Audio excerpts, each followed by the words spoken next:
La inexplicable atracción que sentimos hacia los enigmas justifican que muchos alter ego se dediquen a ser detectives que investigan lo que resta de ser normal. En la adolescencia nos tapamos con mantas y leemos novelas de Agatha Christie y así con la madurez acabamos dando respuesta a preguntas que antes se respondían como destino y ahora como conspiración. Jesús Callejo nos habla de literatura y de enigmas. Jesús Callejo es un hombre, podríamos decir, misterioso y los que somos de Asturias hemos conocido de la mano de él en obras como Duendes, que era un pesadillo, por ejemplo, una manoma, que yo ahora me cuesta mucho irme a dormir desde entonces. Bueno, la verdad es que era un libro, mejor dicho, una trilogía, que eran los seres mágicos de España, que eran los duendes, las hadas y los gnomos, donde rescaté tradiciones de toda España. Y claro, y Asturias es una zona riquísima a la hora de rescatar pues este tipo de tradiciones, de leyendas, de recuerdos, ¿no?, que mucha gente ya casi ha olvidado y que forman parte, pues eso, de nuestro acervo cultural, de nuestro inconsciente colectivo. Y por supuesto había seres, algunos muy conocidos y otros no tantos, como lo que tú acabas de decir. Pero yo creo que ese era el valor del libro, ¿no? Rescatar del olvido a estos personajes, a estos elementales que desde siempre habían hecho la puñeta en las casas. Me considero un escéptico, pero muy tolerante a todo tipo de acontecimientos, de nuevos hallazgos, porque el misterio está en todas las partes. Muchas veces se piensa que el misterio tiene que ver solo con seres elementales o con ovnis o con fantasmas, y todo lo contrario. En la astronomía, incluso en las matemáticas, en la historia, está repleto de misterios. En la literatura, por supuesto, pues es uno de los campos que posiblemente no se haya indagado lo suficiente, pero que está repleto de enigmas aún por desvelar. Tú has indagado, vamos, con enigmas literarios. Tiene que ver un poco con esa moda que ha creado el Código Da Vinci. Sé que esta es una pregunta obligada, pero también es muy malvada. No, tienes tu razón, es obligada. No tiene nada que ver porque el Código Da Vinci es una novela y este es un libro de ensayo, por lo tanto poco tiene que ver. Sí tiene que ver muchísimo con obras que están apareciendo ahora en el mercado, que están tratando el tema histórico. Siempre se ha tratado la novela histórica, pero con ese toque de misterio, pero por una sencilla razón, porque la gente se ha dado cuenta que el misterio vende, porque el misterio forma parte de la vida y que forma parte de todo tipo de disciplinas. Entonces, cuando la gente se ha empezado a dar cuenta de eso, es cuando ha valorado un poco la historia, pero novelada, porque, bueno, es verdad, es más accesible para mucha gente leer una novela que leer un libro de ensayo. En mi caso no, son 32 casos raros que he cogido a lo largo de mi vida, ¿no?, de todas las cosas que me han llegado por distintas vías, y entonces las he puesto por escrito, pero son libros de ensayo muy documentados. He intentado hacerlo de una forma muy amena, muy breve, muy escueta, pero como muy contundente, siempre buscando elementos que no se habían cuestionado nunca y que ahora algunos de ellos los pongo en solfa. Uno de los que pongo en solfa es si Cervantes, por ejemplo, nació en Alcalá de Henares o si Molière llegó a escribir él sus obras. Bueno, pues cositas de estas son las que se va desgranando en el libro. Por ejemplo, ¿qué pasa con Conan Doyle, el autor también del Sherlock Holmes? Sí. Bueno, pues de Conan Doyle hay una teoría que se ha empezado a elaborar hace no demasiado tiempo, que ni más ni menos le acusan de asesino, de plagiador y bueno, de infame, ¿no?, de todo. Es una teoría muy tomada por los pelos y de hecho yo la cuestiono mucho en el libro, pero bueno, la verdad es que ahí se ha expuesto, ¿no?, de una forma muy sesuda por un psicólogo jubilado, por Gary Lestick, como se llama, y escribió una obra de 400 páginas no hace demasiado tiempo para intentar demostrar que el autor de Sherlock Holmes, que es Arthur Conan Doyle, intentó apropiarse de uno de los argumentos que le ha dado más fama, que es el perro de los Baskerville, robándoselo a su mejor amigo, a Robinson, pero con una historia de celos, de cuernos, porque dice que se había acostado con su mujer y que Conan Doyle, para tapar todas las pruebas, todas las huellas, al final, gracias a sus conocimientos médicos, envenena a su mejor amigo Robinson, que muere 6 años después. Bueno, pues está muy cogida por los pelos, pero de hecho se ha levantado muchísima polvareda y quieren exhumar el cadáver de este periodista de Robinson para intentar demostrar que realmente murió envenenado y no por tisis, como así se dictaminó como muerte oficial. ¿Toda esta pasión por esas historias ocultas dentro de las historias escritas? Bueno, porque yo creo que todo en la vida hay una parte oculta. De hecho, los seres humanos tenemos todos una parte oculta y gracias a eso pues viven muchos psicólogos, ¿no?, intentando desentrañar esa parte oscura, que es la que no aceptamos y la que nos crea muchos problemas. Y de hecho, cuando hay gente muy conocida, cuando son personajes muy célebres, nos llama más la atención ese aspecto oculto. Por ejemplo, por citar uno de los casos que yo cito en el libro, es el de Rousseau, Juan Jacobo Rousseau, el famoso filósofo que escribió, entre otras obras, El contrato social. Bueno, pues Rousseau tenía una personalidad oscura que cuando se sabe su vida, en algunos casos te hace aborrecer un poco su obra o te produce un cierto rechazo. Por ejemplo, Rousseau tuvo 5 hijos que abandonó de una forma sistemática en hospicios y los dejó morir porque no quería saber nada de sus hijos, porque según él le molestaban en su faceta de pensar y de escribir. También era un exhibicionista, era un masoquista, era una persona que pensaba que la gente estaba detrás de él, que había una conspiración en contra suya para robarle ideas. Era un hombre muy paranoico, muy odiado por sus contemporáneos y sin embargo, bueno, pues esos aspectos no se conocen y no sabe si son buenos o malos, pero sí es bueno conocerlos porque los cuenta él mismo, además, el propio Rousseau en sus confesiones. Yo creo que son buenos para acercarnos a su obra o sencillamente para que nos produzca un cierto rechazo. En todo caso, yo creo que es positivo conocer el lado oculto de algunos escritores o de algunos filósofos. Son cosas que tienen los genios, ¿no? También puede ser una especie de cotilleo póstumo, por decirlo de alguna manera. Claro, pero eran cotilleos que también en aquella época se hacían, ¿eh? No te creas que son cotilleos posteriores, un poco malvados, para denigrar a alguien. No, no, no. En algunos casos, entre ellos mismos ya se tiraban pullas, se tiraban dardos envenenados, porque el gremio de los escritores, a diferencia de otros gremios, es un gremio muy poco corporativista. No veas cómo se dan puñaladas traperas a la mínima, y de hecho hay también un capítulo que cuento, que son las críticas fraticidas, donde entre ellos se ponen verde, y a la mínima oportunidad pues se critican, y se van denigrando como pueden, ¿no? Pero por una razón de ser, entiendo yo, es que es un mundo donde el ego pues está a flor de piel. Entonces, el que dos genios choquen, pues al final uno parece que tiene que prevalecer sobre otro. Así que es algo que se viene produciendo, yo creo que en todos los siglos, incluido ahora en el siglo XXI, pues también el gremio de los escritores, a la primera de cambio, se van lanzando ahí sus pequeñas puntaditas por ver si hacen daño, y al final, pues claro que hacen daño, ya te digo, porque el ego es una de las armas más terroríficas que hay. Una vez escribí una novela que posiblemente repetiré la aventura, porque la verdad que me creó bastante satisfacción, que es una novela juvenil, se llama Los enigmas del país borroso, donde, bueno, pues a través de una literatura pues como muy accesible, ¿no? Porque bueno, va para chavales entre los 15, 16, 17 años, pero sí adentrando un poco en lo que son mis temas favoritos. El país borroso es uno de los nombres que recibe el país de las hadas. Entonces cuento la aventura, ¿no?, de 5 personajes que son 5 jóvenes que a través de unas claves secretas que van descifrando, pues llegan al país de las hadas, a este país borroso donde ocurren multitud de fenómenos extraños, y entre ellos pues tienen que desvelar unos enigmas, de ahí el título, para poder salir, porque el mundo transcurre a una velocidad distinta, el tiempo transcurre a una velocidad distinta en este mundo, y ese tiempo puede ser muy peligroso si no se controla, ¿no? Porque al final lo que una hora de tiempo cronológico para nosotros allí puede ser pues 100 años y viceversa. Entonces, bueno, es una novela que me gustó, que me encantó escribir, porque es dar a conocer muchas de estas claves, muchos de estos símbolos, pues de una forma mucho más accesible que en un ensayo, que es verdad que a veces echa para atrás a la gente. ¿Crees que la literatura sajona quizás está un poco más preocupada por estas claves fantásticas, de las que se puede hablar, claves mágicas, incluso un poco oscuras, un poco más desconocidas quizá, autores como Neil Gaiman, incluso una vena más humorística como Terry Pratchett, Ursula K. Le Guin, están un poco más preocupados por este tipo de literatura de lo que están algunos autores en España, que son mucho menos?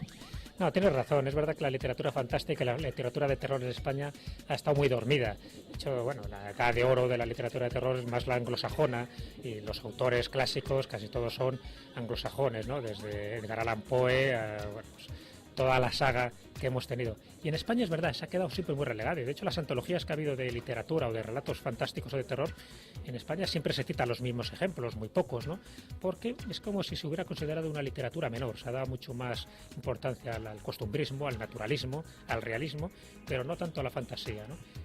Tuvo que llegar Gustavo Adolfo Bécquer y Pío Baroja y gente así que intentó meterse también un poco en este campo de las leyendas y de las tradiciones, porque en el fondo es ese, lo rescatan y luego lo recrean ellos con su genuina personalidad. Pero es cierto, es una asignatura pendiente que hay en España, pero ojo, yo creo que están saliendo ahora muchos autores que están adentrándose en esta literatura fantástica, como Ana María Matute, por ejemplo, y Carmen Martín Gaite lo hizo también en algún relato precioso. Y bueno, y gracias a eso pues vamos reconciliándonos un poco también con nuestras tradiciones, que yo creo que son riquísimas en fantasía. Como se tiene un libro favorito, ¿se puede tener un enigma favorito en tu caso? Bueno, siempre hay enigmas favoritos, está claro. En este libro pues hay 32 y siempre hay alguno que te hace más tilín que otros. Uno de ellos, por ejemplo, es el de Dante. Es un relato que cuenta incluso un contemporáneo suyo, que era Boccaccio, el del Decamerón, y cuenta que cuando muere Dante, en el año 1321, deja inacabada la Divina Comedia. Se están buscando los 13 últimos cantos, no aparecen por ninguna parte, se sabe que los había escrito, pero no se sabe dónde están. El espíritu, el fantasma de Dante, se aparece 8 meses después en un sueño a su hijo menor, a Jacobo, y le revela el lugar exacto donde estaban esos 13 cantos ya mosos. Bueno, pues gracias a esa revelación, a ese sueño, a esa aparición fantasmal, vamos a llamarlo así, hoy podemos leer la Divina Comedia completa. Entonces, ¿qué hay de verdad o mentira? Pues hombre, a mí me parece un caso precioso, porque el que lo cuenta, que es Boccaccio, no se caracterizaba precisamente por la fantasía, ya sabemos que era una persona bastante rijosa y bastante lúdica, ¿no? Pero lo cuenta además con pelos y señales, y hay que dar una cierta credibilidad a la historia, porque si no hubiera sido así, lo que sí se sabe es que cuando muere Dante, esos 13 cantos no estaban escondidos en algún lugar, que a través de un sueño pues logran encontrarlos y logran pues que aparezcan y que ahora podamos leer por fin la Divina Comedia completa y tal como la escribía además Dante en su confección original, que además está basada también bajo una estructura numérica muy simbólica, que es bajo el 3 y bajo el 9, ¿no? Tiene todo un simbolismo en los 100 cantos que tiene la Divina Comedia completa. Bueno, pues cuando queramos completar una novela y no sepamos cómo hacerlo, siempre podemos recurrir a esos sueños y encontrar los 13 capítulos que tengamos perdidos. Uy, los sueños es una fuente de inspiración tremenda, es verdad, ¿eh? Hay mucha gente que a través de un sueño, incluso de una pesadilla, ha encontrado argumentos preciosos para sus novelas. También hay casos sorprendentes de eso, o sea, que las musas nos pueden llegar por distintas vías, incluso de distintas formas, y una de las formas es a través de los sueños. De hecho, Drácula, parece que se compuso su idea original a través de una pesadilla que tuvo Bram Stoker, que es el autor, por una indigestión pues creo que fue de marisco. Entonces esa pesadilla le originó tales perturbaciones que ideó el crear esta novela ya clásica del terror como es Drácula.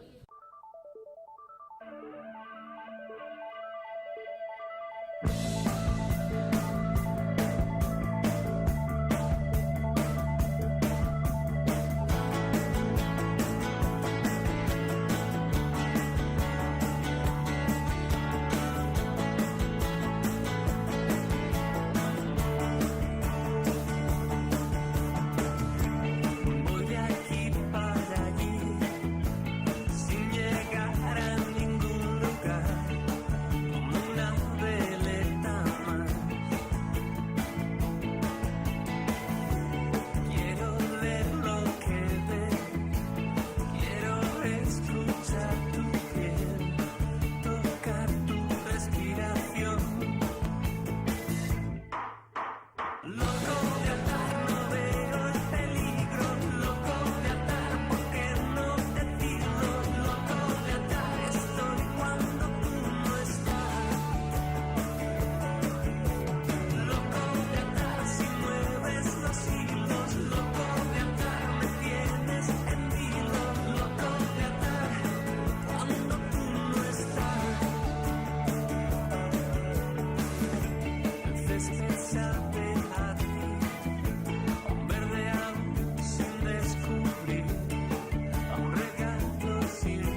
Nocturnation es la autobiografía de su autor, Jonathan Cowett. Es una película documental en la que el autor narra su propia vida y la de su madre. Es una vida de abusos, problemas psicológicos.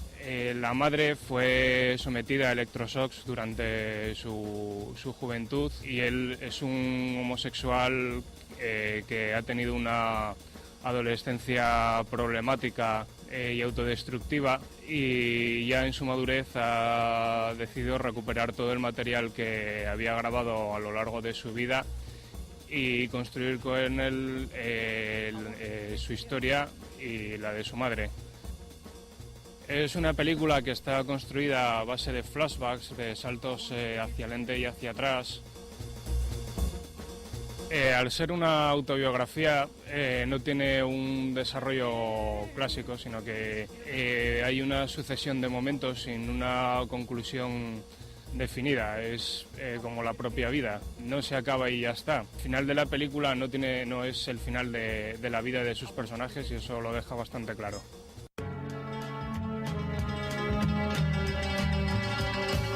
El séptimo arte es el protagonista en Asturias con el Festival Internacional de Cine de Gijón. Las historias cobran vida en la gran pantalla. Los personajes que antes reposaban sus cabezas sobre las líneas de guión ahora gritan con sus voces y respiran el mismo aire que los espectadores. Es lo que se llama la magia del cine.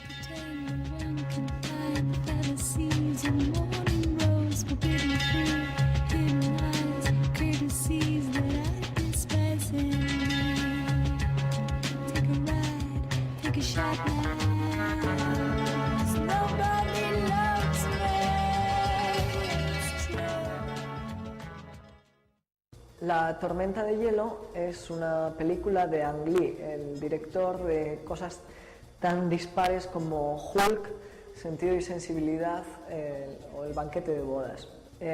La tormenta de hielo transcurre en dos familias acomodadas al lado de Nueva York en los años 70, y como tanto los padres como los hijos adolescentes descubren al mismo tiempo la liberación a través de el sexo y las drogas, en concreto la marihuana y el intercambio de parejas.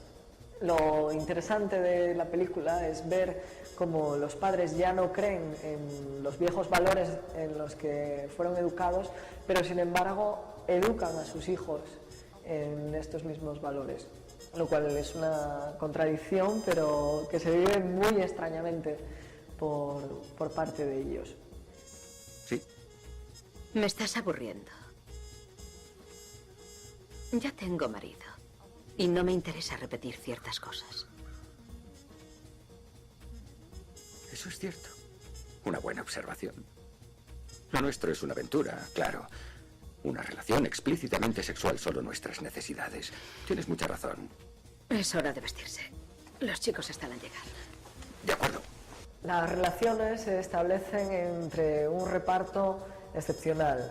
Kevin Kline, Sigourney Weaver y Jane Allen encabezan a los padres, que están bastante más revoltosos que los críos, ¿no? Los críos son Christina Ricci, mito indie donde los haya, y dos personas que por aquel entonces no eran muy conocidos, pero que hoy son estrellas, son Elijah Wood, Frodo, que tenía 16 años, y Tobey Maguire, alias Spider-Man, que por entonces tenía 22. La verdad que es muy divertido verlos con esas caritas de críos y vestidos todos, además, en plan años 70, con los cuellos picudos y el pañuelo alrededor del cuello. Wendy, el cuerpo de una persona es su templo. Este cuerpo es tu única posesión y como seguramente te habrán contado tus padres, en la adolescencia nuestro cuerpo suele traicionarnos. Por ese motivo en Samoa y en otros países, en vías de desarrollo, a los adolescentes se les manda al bosque sin armas y no vuelven hasta saber un par de cosas. ¿Lo comprendes?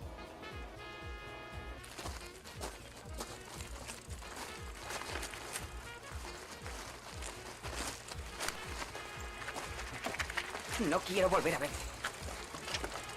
Entonces, ¿por qué me sigues?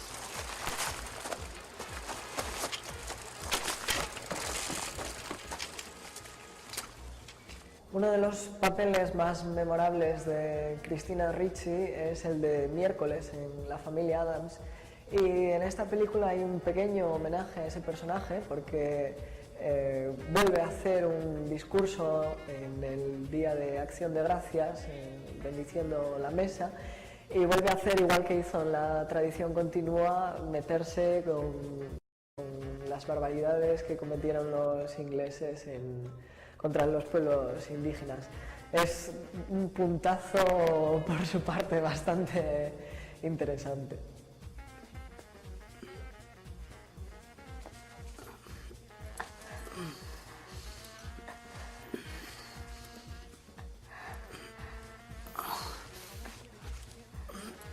Es una peli muy recomendable por la autocrítica que hace a unos valores de la sociedad estadounidense que actualmente parece que están bastante perdidos o bastante diluidos. Y esta película incide sobre ellos.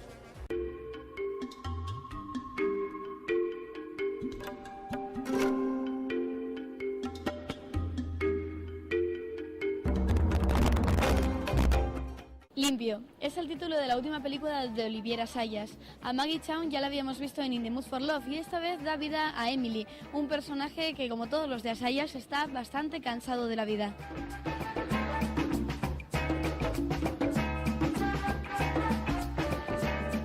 Nick Nolte, en uno de sus papeles más enternecedores, omitiendo el del Príncipe de las Mareas, encarna a un extraño punto de apoyo para su nuera Emily, a quien pesa la culpa de haber sido la responsable del suicidio de su marido. Esta no es únicamente una historia de desintoxicación, sino una historia de personajes y, en algún sentido, una visión bastante ácida del mundo de la música y las drogas.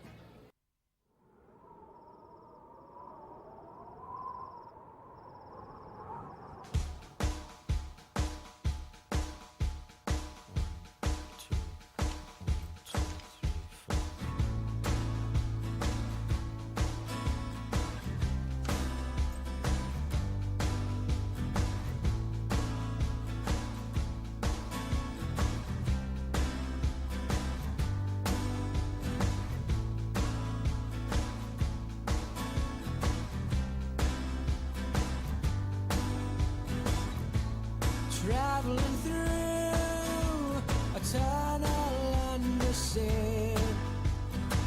You never know the cracks in half. You're never ever gonna see me. But you can have it all if you like. You can have it all if you like. And you can pay for it the rest of your life.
La memoria es mortal. Algunas tardes me sorprendo cuando Billie Holiday pone su rosa enferma junto a mis oídos.